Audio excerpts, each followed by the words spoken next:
Congress has passed, like our immigration laws. The left sometimes calls themselves the party of the people, but they don't seem to have much regard for their fellow man and woman when they engage in tactics designed to impede ICE and CBP from getting criminal aliens off our streets and out of the United States. Why is the radical left so intent on protecting illegal aliens over U.S. citizens who are suffering the consequences of violent crime? To me, that is the most important question that remains unanswered. I now recognize Senator Padilla, the ranking member. Good afternoon. Thank you, Mr. Chairman. Let me first say that violence against law enforcement is never okay.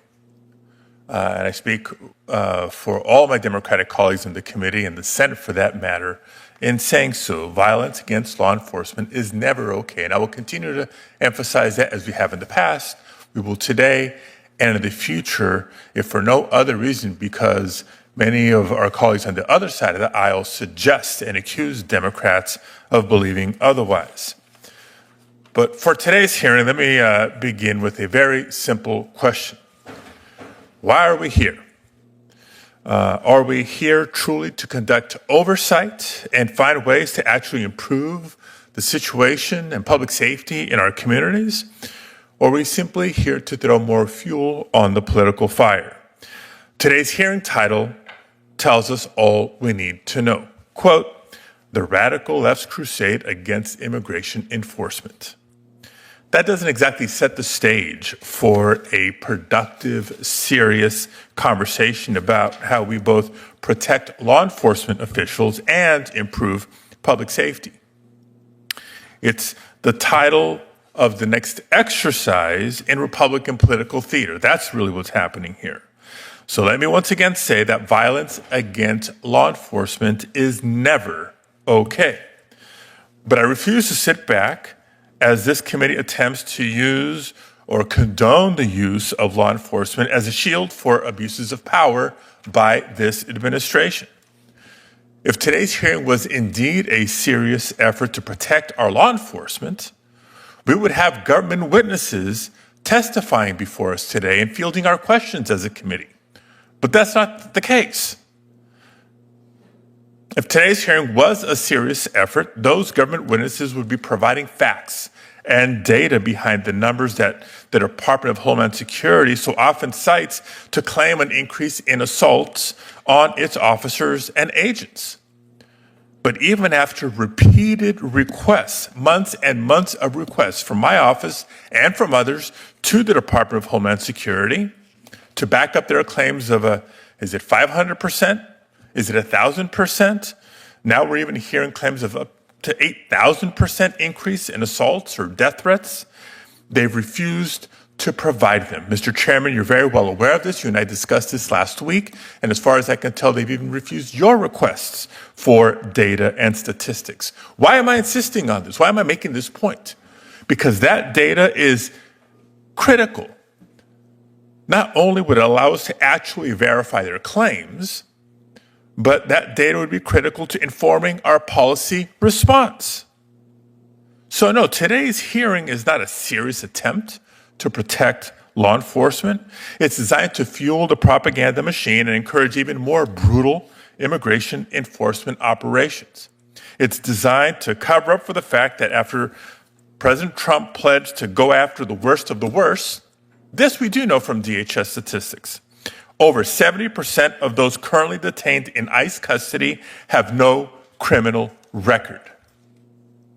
If they were simply focused on those truly dangerous, violent criminals, there would be no objection, there would be no debate, there would be no discussion. But the reality is far from their claims. At the same time, what we are seeing every day is new acts of brutality and misuse of force in communities across the country. But my guess is that today you won't be hearing about the Department of Homeland Security's violent takedowns of peaceful, hardworking, long-term immigrants who don't have that violent criminal record that the administration wants you to believe. And I'm not just making this up. There's case after case, including a deaf DACA recipient who had his hands cuffed and his phone taken away so he couldn't communicate as he was shoved into the back of a car. You won't hear about the journalists who are threatened and assaulted, one so severely in New York they had to be hospitalized.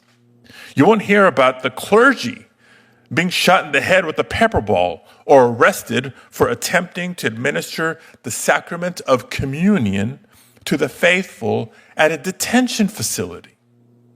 And you won't hear about the 170 American citizens, there's probably more, but that's what's been documented, caught up in these chaotic immigration raids. American citizens caught up in these raids. Even as Secretary Noem lies and claims to say, when she says that no American citizens have been detained, every week we read new reports about another American who's had their neck kneeled on, their door blown off or their windows smashed, and even a pregnant woman in Florida, a United States citizen who was thrown to the ground during an arrest and who later miscarried. This is happening every day across the country. Masked agents have become so emboldened that even a Reagan-appointed federal judge recently wrote, and I'll quote, "In all our history, we have never tolerated an armed, masked, secret police carrying on in this fashion," end quote. Now, this administration ignores the fundamental rights to due process every day as it carries out this authoritarian enforcement agenda, and instead has replaced it with the idea that if you look or talk a certain way, that's enough for you to be detained or even deported before you have a day in court. That's not just morally wrong. It's an attack on our fundamental liberties and the rule of law in the United States of America. But again, Republicans don't want to discuss any of this. Why? Out of fear of crossing the president and his outrage machine? Americans have had enough. They're sick of masked agents disrespecting daycares, schools, and churches, disappearing loved ones, and intimidating our communities. Americans are demanding that we do something. So, Mr. Chairman, it's clear to me that this hearing will not be a serious or constructive conversation. And for that reason, I refuse to give oxygen to the fire of disinformation and propaganda that this hearing was set up to ignite. And I refuse to be part of this charade. Well, Senator Padilla, I think you say we're not discussing a lot of those items, but I think you just raised a lot of interesting questions that I'd be happy to discuss and ask questions of the witnesses and get their views. This is not necessarily the only hearing we're going to be having on this topic. And I think given the fact that there is so much disinformation, it's important for us to get the facts and not just rely on misinformation, which seems to be rampant. I'll proceed to introduce the witnesses. The first is Sheriff Roy Boyd of Goliad County, Texas. Everybody who knows a little about Texas